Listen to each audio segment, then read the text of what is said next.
In this short video, I'm going to cover 3 commonly made mistakes when it comes to report submission. Suppose by this moment, your group has already completed your design report, and it is time to submit it through Moodle. And in practice, we oftentimes observe 3 kinds of mistakes. The first mistake, as you might expect, is really the late submission. In practice, many teams, they tend to wait until the last minute, literally the last 3-5 minutes before the deadline to submit the report.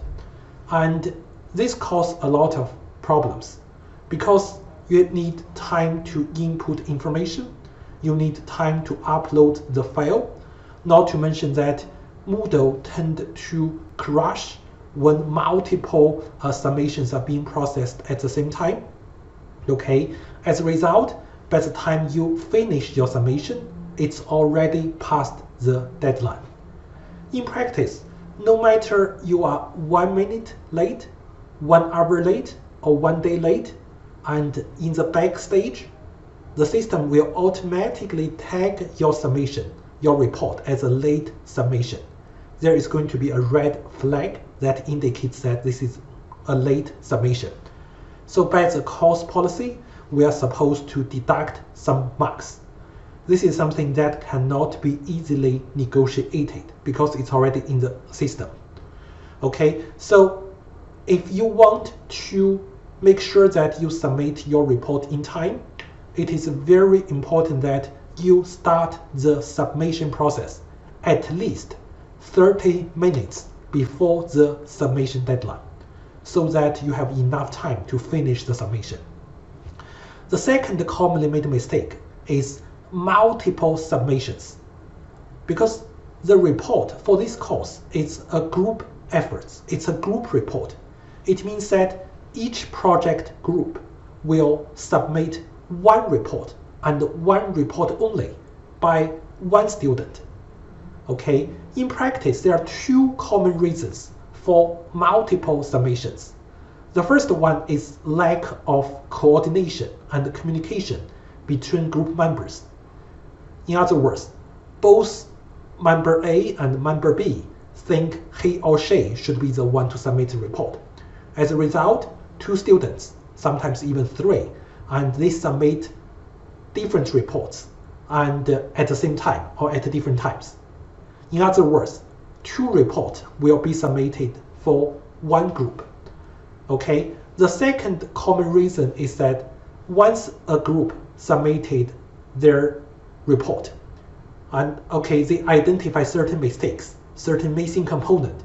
Okay, so they will send an email to me or to the demonstrator to request us to delete the previously submitted report or replace it with a new one.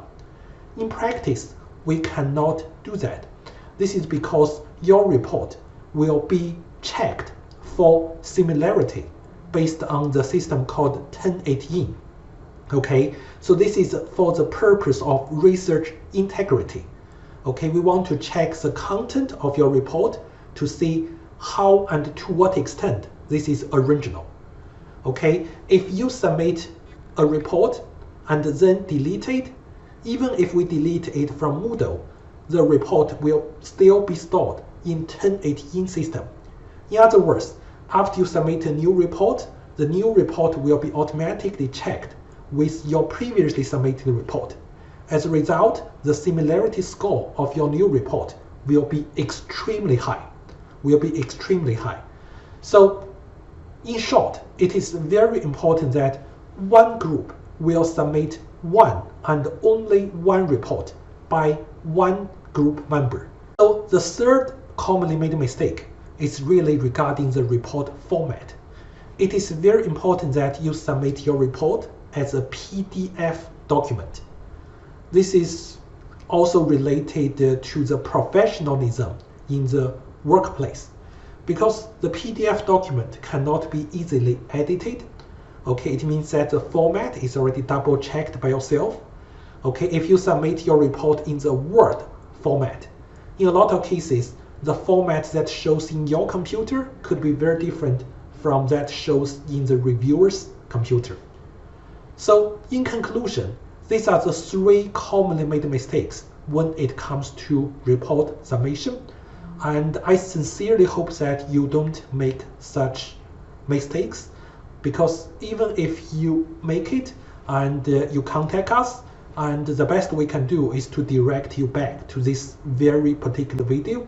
As much as we are happy to help you, it is because of the system setting, it is very difficult for us to process multiple summations, to process summations in different formats other than PDF, and to process the late summations without deducting any marks.